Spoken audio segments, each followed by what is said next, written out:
Hey everybody, this is Feng Zhu, and welcome to episode 55, Surrounded by Design.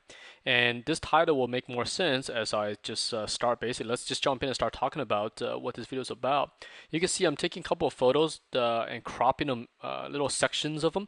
And these photos I've taken, these two in particular, were taken in Chinatown in Los Angeles. And right now I'm searching around for other photos. And right now it might look kind of weird, but what I'm doing is actually a continuation of what we did in the last episode, episode 54, which is seeing shapes or designs within kind of clouds, right? But instead of starting randomly, what I'm doing here is I'm building a base off of kind of random areas around a photograph, just shapes and forms. You can see this is a MiG-19, I believe it's a MiG-19, right? The fuselage, and here's a Russian bomber of some kind. So these are all photos I've taken, and what I'm doing is let's just extract a random part of a photo, get the values in the darks and the mediums and lights, and crop it to a strange angle or crop it in a strange area, something that you're not expecting, and then tell your brain and your eyes to see something within it. And hence the title, Surrounded by Design, because we tell our students all the time, look, you don't have to start from scratch. In fact, a lot of designs that you see out there are influenced from something else. And if you just look around you, the world is filled with infinite amounts of cool designs. You just have to know where to look, which I think for all the Star Wars geeks out there, remember when Yoda's talking to Luke about how the Force surrounds us all and stuff like that? Well, design's the same thing.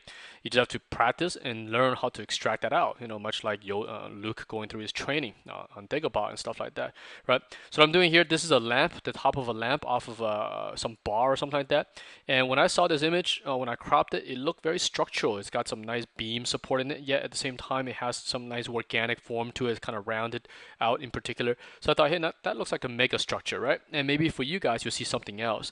Everybody will interpret this differently, and that's what's beautiful about design, that every individual that become a designer, they bring a lot of personal background, their own influences into it. So even though we're looking at the same shape, the same clouds essentially, our solution might be quite different. And of course, all designers speak the common language of fundamentals. So lighting and all that kind of stuff are common to all of us, but it is the what do you see within the clouds that makes the difference between one designer and another. And why do clients hire certain designers for their particular design language per se.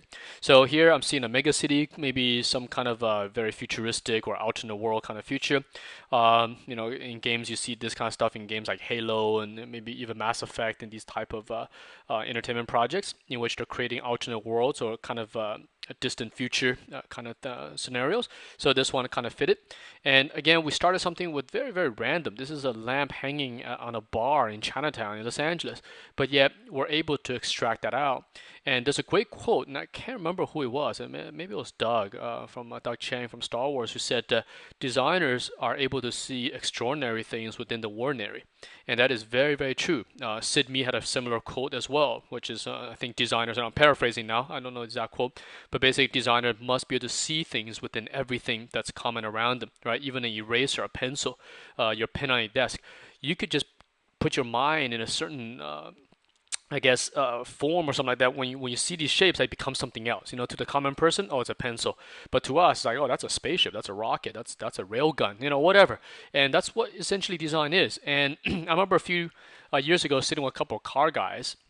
These guys work for like Audi and Porsche, and these guys do these design these extraordinary cars, and then we're like, man, we're always looking at you guys' cars, for inspiration. You guys do the coolest cars, and then these guys come back, oh no, we're always looking at you guys' stuff. You guys do the coolest stuff in the film and game industry, so we're all looking at you guys for the shapes. So you see that design where we're getting influence from everybody. Okay, so and this is part of the bag of tools which I mentioned last week or the last episode that designers, professional designers must possess. That whenever you are on a project that you could pull very, very different but yet arrive at similar results, but approach it from a very different angle to allow your brain to come up with fresh ideas. And so this week I'm showing you guys a different one. Last week we started with kind of complete randomness on the page. This week it's not completely random, but yet it is not conformed, right? This is a lamp, and we're turning that into a city in the future. So, but it gives you a jump start. It gives the color palette. It gives you some kind of form on the page. It kind of cuts out the initial, the barrier to entry. That scary phase when the canvas is completely white. In this case, you have something on the paper, so you're already 10%, 20% there. You just have to convert it to something else.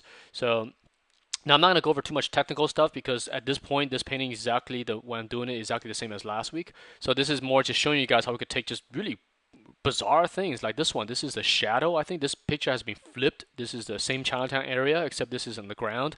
I have no idea what that green thing there is. I think it's a shadow from a lamp post or something like that, right? And we're turning that into something else. So when I first saw this image, again, I didn't plan any of these paintings. These all started just as you see them with random kind of cropped images. And as I'm painting these, I'm kind of coming up with a solution. So this kind of work method again doesn't apply to every project. It doesn't apply to the one I'm on right now, but it does apply to I say at least 60 to 70% of the projects out there, especially in the beginning blue sky phase where you're coming up with just kind of the unique forms, unique shapes, unique lighting, and many projects use that from sci-fi movies or fantasy movies to games. They all go through this phase, which is trying to define the IP. Where is this place, film or game taking place, and what does that look like? And by working in this method, you kind of getting out of your comfort zone, so you don't try the same thing over and over again. But of course, you bring your personal influence into it, but the starting point is quite different. And that's the point of these different videos. So next week, if I have time, I'll try to do another one in which maybe we'll do some characters or something. But we also started differently, right? So each week we'll do a different approach. So let's back up a bit as you guys watch this paint. So yeah, the reason why there's another design cinema so quickly is because our school is starting. We're on break right now, and it's going to start in about next week actually. So I'm going to take a few days off before school starts. So in the meantime, I'm trying to get these design cinemas out before the students come back because the first few weeks of school is very very busy. We have a full batch again for next intake, which is in June. Starts June. I forgot what date, 16 or something like that. A lot of new students coming in, and and they're subject to a lot of hardcore fundamentals in the beginning. So we got to spend a lot of time training them up for that.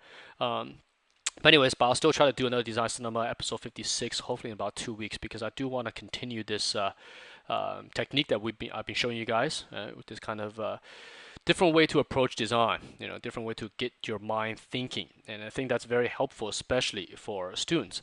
Which speaking of, I'm just curious what our audience is kind of primarily made out of, because I know we have about 40,000 subscribers right now. So it'd be kind of interesting if you guys leave a comment, especially if you guys are professionals working in the field. I just want to know what the ratio of student to professionals are in the general audience that watches these videos, so I could kind of cater these videos to that specific audience. So I'm assuming I'd say 80 to 90% of our general audience are students or those who want to get into the business, and probably I do know there are professionals watching because my friends tell me. I know Sony and Pixar and a couple of studios out there watches these videos. But if you guys leave a comment, that'll be kind of nice, so we kind of have a general consensus of what these videos are kind of going out there and reaching whom. So all right, let's go back to this painting. So this one I started to convert it. This one I was having trouble with because again it started really bizarre. We're talking about a shadow on the floor here. I managed to turn into a ship, some kind of spaceship, but I just didn't like it because it looks like something I've done before. And in the landscape video, you guys seen, I don't know, that whale thing, beach, like kind of like on a beach. It just looked too similar to that. So in the back of my mind as a designer, I'm like, I'm kind of recycling a design here, which is okay because a lot of designers, we do the things that we like, that we're comfortable with, some shapes. But the thing is, kind of defeats the purpose of this tutorial because the whole point was to start something, from scratch that's kind of get you away from doing the same thing, and I end up doing kind of the same thing. But also you see that I actually start 5 of these kind of loose paintings. I think 5, 1, 2. Yeah, I think there's 5 of these, and I narrow it down to 3 to bring to completion. And that's part of this process. That this kind of method is very very quick. All of these, each one takes about 20 minutes to do. So I actually time myself to do these. So you're talking about 1 hour. You got all 5 of them, essentially an hour and then 20 minutes or something. All of them nailed out. And then at that point, you just narrow down the few that you like and bring those to completion. And you could toss the ones you don't like. For example, this one I do toss away. I just feel like it's too similar in terms of design. So all this kind of stuff are just methods and tools that we used in everyday production, right?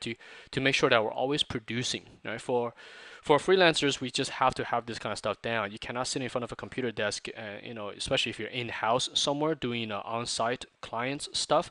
I mean, you can't go into a company at 9 or 10 in the morning, sit there and twiddle your thumb for 5 hours, and then ask them for a paycheck, right? And then go home with, without showing anything.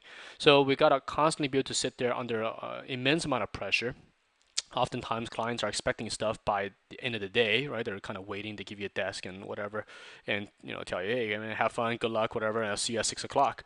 So this whole time you're under pressure. But by having these kind of methods under your belt, you're not that scared. You know how to approach things. You know how to read the clients. You know how to use different methods to generate the design. So all these kind of things I'm showing you are just everyday methods that a lot of professionals out there use. So right now, this one I'm still trying to change it a little bit, without too much luck. I think I'm trying to change it into a building instead. But I was like, it's not really working. So I spent about another, again, I'm timing these. So right now, probably about 15 minutes in or something like that in real time. And I'm just gonna go 20 minutes. If nothing happens in 20 minutes, move on to the next one. Right? There's three more left that I haven't done this with. So plenty of choices. And the other three, I have no idea what they are right now. Now, when I crop them, I did crop with some kind of value information in mind. And what that means is that there are light, medium, and dark values within the photo. Exactly what it's made out of, no idea. But the value is going to give me is the lighting information, right? I'm going to have darks, I'm going to have lights, and I have mediums. That's all you need to start your basic lighting scenarios. So this one, you can see I'm kind of going back and adding one of those kind of lens flares you see in the current modern, especially sci-fi games like to use. Kind of fun, and I'm actually using that in the current game I'm working on because clients intend to like to use things that are popular. If a certain technology is renderable, like tessellation and parallax and these kind of things that the game engines could do, then we try to put it into our concept art because at the end of the day, this concept art is supposed to tell clients what the game or film should look like. Here I'm kind of going back to the other one, just touching up a bit before I start the, taking a mental break, basically. These things, if you watch my previous episodes, even though these are 20, 30 minutes each, they still burn a ton of brain muscle. It makes you tired quite fast. So I'm trying to just go through this as quickly as I can and use up all your brain calories, right? And then use the rest of the time to do details, which doesn't require too much thinking. So, all right. So here now. This is the underbelly. This is, I believe, a MiG 19. I think this is a photo I taken in China, in a military. I don't even know if it's a museum. It's just a bunch of planes parked out in the middle of a field that you pay $10. You can do whatever you want. So I went there with a buddy of mine. We just took hundreds of photos of airplanes. So this is a MiG 19, I think, with this spoiler or air brake deployed, and it's been flipped upside down. So, but it just looked really interesting. It looks like this mega structure, this huge structure. Kind of the really Scott film that's coming, that's out. I haven't seen it yet, but these kind of derelict spaceships kind of crashed on the side of a planet or something like that, and these explorers go in there and take a look. So that's the kind of the mood that this image kind of brought to my brain, and we're using this now to make that come to life. So this method, taking some shape and converting to another is very common. And one of the most famous ones, I think most of you guys, especially if you like sci-fi, will know is the Slave One ship from that Boba Fett flies around in the original Star Wars. That thing, you guys drive around in San Francisco, excuse me, you'll see that the lamppost out in Marin County looks just like the Slave One ship, and that's not coincidence. That Nito Rodis designer, saw those lamps and go, hey, that's a great design. Why don't I turn that into a spaceship? So this kind of stuff, happens on a daily basis because for us, there's nothing that's really original on this planet. It's just how do you interpret these forms and change its context to become something else. So because we're bound by this Earth, so no matter what we come up with, it's going to be something that's planetary based. Until we can see into the fourth dimension or travel to another planet and see things in a complete different way, well, it's very hard to sell that. And also, if you do things too strange, your general audience is not going to buy it. Do you know what I'm saying? Because we have discussions like that in the professional field.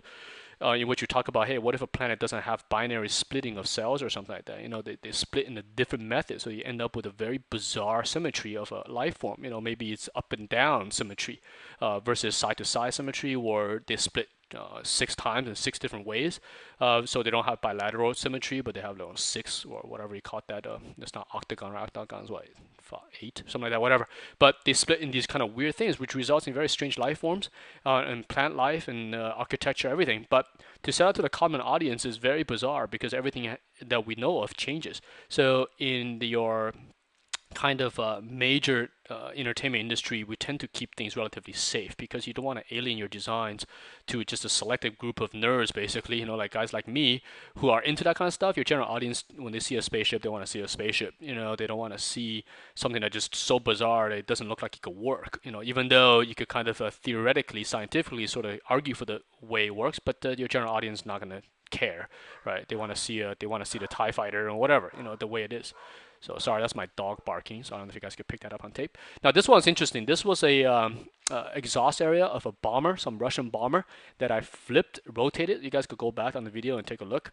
But this green thing caught my eye. This green kind of bounced light. I don't even know what that green is from. I think that's the metal of the original aircraft kind of coming through. But it's a beautiful shade of green. So I picked that up right away when I saw the photo. It's like, okay, we got to turn that into something. And this kind of just cold Russian metal that's making up the rest of the canvas here. I thought that contrast is great. It kind of had this depressing winter tone to it. And then by rotating the canvas, it created this beautiful little landscape. And from here we start sculpting out the forms and turn to something else. So by the end of this video, you guys will see that this thing, even though we started with such ordinary and mundane subject matters, we could turn it into really fun subject or environments. So. And this is part of the reason why I love my job so much is that you never know what you're going to get. You start your day or start your hours not knowing at 6 o'clock what the kind of design is going to end up with, right? I think every project, most designers, we start that way. You approach design with a little bit of open-mindedness and hopefully without the training that you have and experience that you pull out something kind of fun at the end of the day, but without planning it too much. Okay, so let me take a sip of my coffee real quick. All right, sorry about that. Shouldn't be drinking while recording, but drinking coffee, that is. Anyways, let's go back a little bit. So we just had our grad show. Now, on these videos, I don't try to promote our school too much because, for me, I personally get very annoyed when, people are trying to sell other things when they're trying to sell a video. So I don't talk about it too much, but we had a great grad show and, we had that video up. So I hope you guys watched that and enjoyed it. So it was quite a bit of fun. There's some questions that came up on the YouTube channel. I'll try to answer it here. One of the biggest ones I want to address is that, does a degree or some kind of thing matter in this industry? And the answer is no, it has nothing to do with our job. Our industry, the industry that we work in, is a visual-based industry that portfolio pretty much is 99% of your entry into this business. The other 1% is probably your personality or how cool you are to work with. If you have both of those, then you get a job. In the how many years have I worked now? I don't know, 97. From 97 to now, nobody's ever asked what kind of degree you have because nobody cares. All they care about is your portfolio. They can see that if you're good or bad purely based on your work. Very different, say if you're a lawyer or a business person or something. Sometimes it's not so transparent. Even though you have experience or whatever, you have no idea if the person is capable of performing in your company, right? Because there's no way to prove it. It's on their head. So that's why school becomes important, because if the guy graduated from Wharton or Harvard or Yale or something, okay, there's a certain prestige to that this person must be a certain pedigree in order to go to that school. Versus in our industry, you could go to the best design school and come out with a terrible portfolio, or you could go to no school and have beautiful self-taught skills. And all that is read directly from the portfolio. You don't even need to meet the person. You just look at the work. So yeah, a degree in this business really doesn't matter. So even in our school, if I had my choice, we'd give away nothing. There would be no degrees or nothing. But because we're a school, you're required to give away at least something. So I think we give away a diploma or something like that. But in the real world, nobody cares. I wouldn't even bother. Save some paper and don't print that kind of stuff out because nobody cares, right? So they just care about your skills. So our main focus here is just building students' portfolio. That's all. What the real company looks for and what the student should be preparing for. Let's go back to this painting here. This one's quite interesting. This started as a picture I took in Tokyo train station, before I started drawing on top of it. But those little vertical pieces that you see sort of center screen, they look pretty interesting. I don't know what they are. They look like some kind of sensors or something. I don't know. But in the back of them, they have no electronic circuits, so I'm not sure what they are, but they look cool. They look like buildings. And this painting here, now I'm rereading the Foundation by Eisenhower, right? Which he mentions these kind of mega cities built on the planets and stuff like that, which reminded me of Coruscant, which is kind of these concrete worlds that go down for 7 kilometers, I believe, in the Eisenhower books, the Foundation, right? So when I saw this image, I go, hey, that's pretty cool. We could make this into a cement building, similar to Coruscant. So, which I did some work on, back in '03. I did some kind of district industry kind of stuff for Lucasfilm. That's a while ago, but this was kind of fun. Kind of brought back some memories of working on Star Wars and those kind of projects. But the image, is just so neat. It kind of did, I say, 50% of the design for me already. It established the major forms. It established the shadow areas. It gave me a light angle. Right, the light cuts across those boards quite nicely. So all that information I got for free. Happy accidents, as we said in the last episode. Just a slightly different approach. So But this image, I didn't bring this one to a finish simply because it would probably take too much time. Whenever you're at this, especially doing hard architecture here, it takes more time. So I just chose three that are a little bit easier to do. Right? So here's the three that I chose. Then I recropped it and put it on a single canvas just to save some time when I'm working. So I chose like a fantasy one, a kind of in between, right? The really sky kind of crash spaceship. You have no idea if this film is sci-fi or fantasy, and the one that's definitely sci-fi on the bottom. So just to mix things up a little bit for you guys as well. So this one you can see I laid in a couple of photo textures. I tried to avoid textures for some of these demos because I think personally I love doing stuff raw, just pure painting, right? Pure brush marks. But the thing is, the industry, however, these days, a majority of the work does involve photo cropping and photo textures because the clients want their concept art to look like the game. So to do that, you save some time. We lay in some stone textures, some rock textures, and stuff like that. It cuts down production time, right? So that's. But the thing is, I still enjoy the kind of just painting it from scratch. So this painting is still at this point still about all these when we bring to a finish is still, I say about 90% or even more than that are hand done. Just a small bit was photo textured. So here I'm just painting, just like last week. Nothing different, nothing special. I guess I could go back to a couple other questions that you guys might have. I think we had a lot of fundamental questions. If you guys are asking things like, how does a brush work? Or how do you control colors and all that? Well, those are all fundamental things that in these videos that I've said in the past we cannot cover simply because there's such difficult subject matters that in a YouTube video there's no way. And also, I doubt any of you guys will actually do the homework from them because those demos will not look like these, and they look like math. If you're kind of interested in what they sort of look like, take a look at the FOV for games, something I did for fun, to explain the field of view in video games. If you look at that, that's what fundamentals are. These kind of mathematical looking things on the canvas are very boring. They're not sexy like these paintings and stuff like that. A lot of colors on the screen is like lines and numbers and stuff.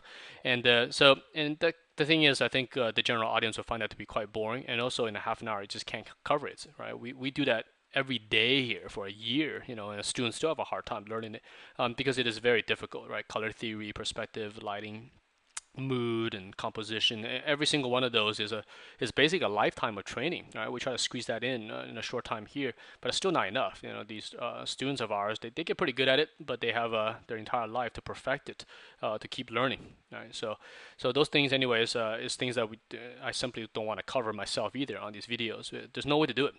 It's kind of like asking someone, hey, can you teach us advanced physics or astrophysics in a half an hour video, and when I'm done watching it, I'll be an astrophysicist. Do you know what I'm saying? It's obviously what we do is not as difficult as astrophysics, but the amount of information that goes into it is quite deep. And it's also very very hard to understand.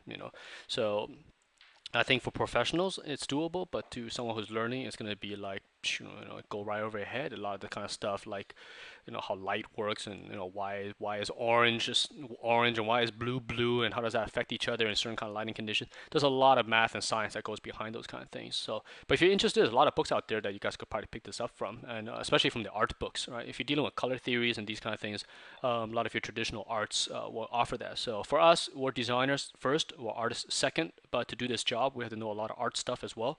So it's kind of wearing two different hats, but always wearing a designer hat first.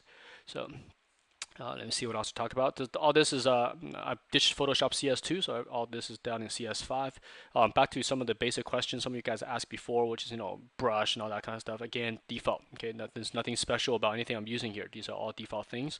I control my opacity by numbers. I don't use the opacity setting on the Wacom, so I'm just pressing anywhere from 1 to 9 to control my opacity, or 0 for 100%.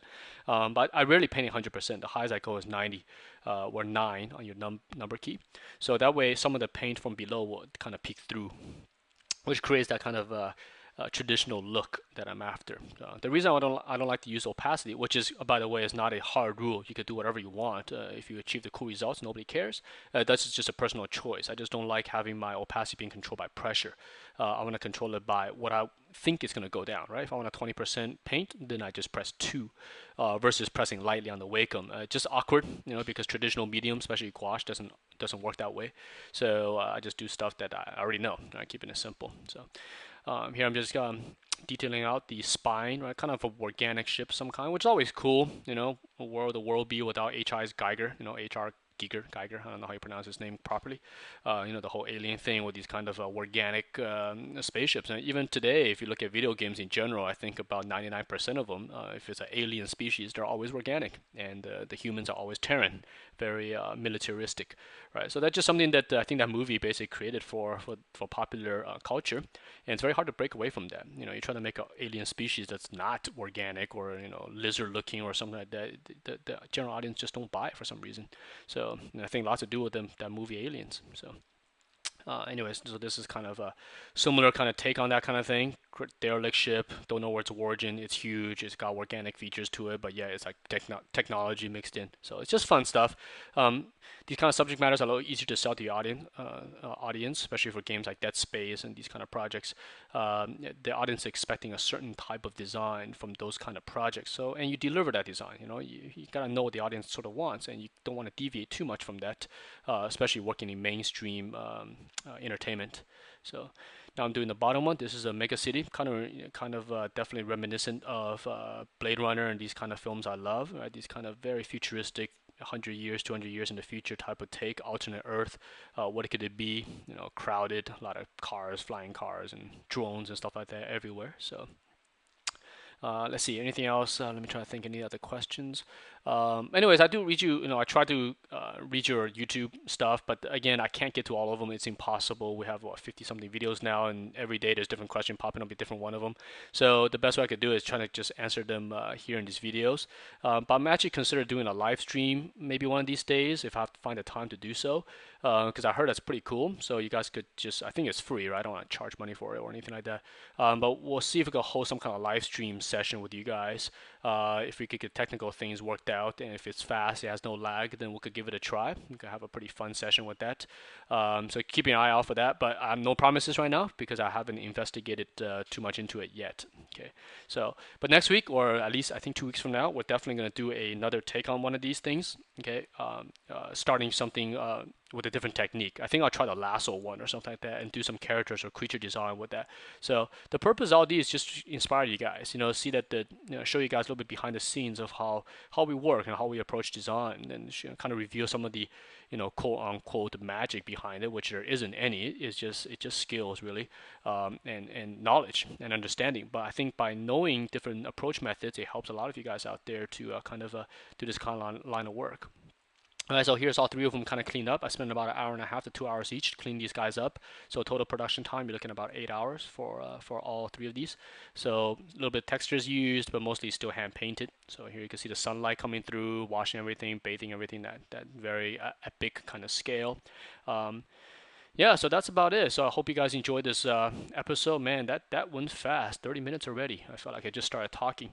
But yeah, thank you guys for support. Again, if you guys are working professionals out there, maybe leave a comment. Let us know where you guys work. It'd be kind of interesting to see. Or if you're a student, what school you're going to and stuff like that. Just for my personal thing to see who I target.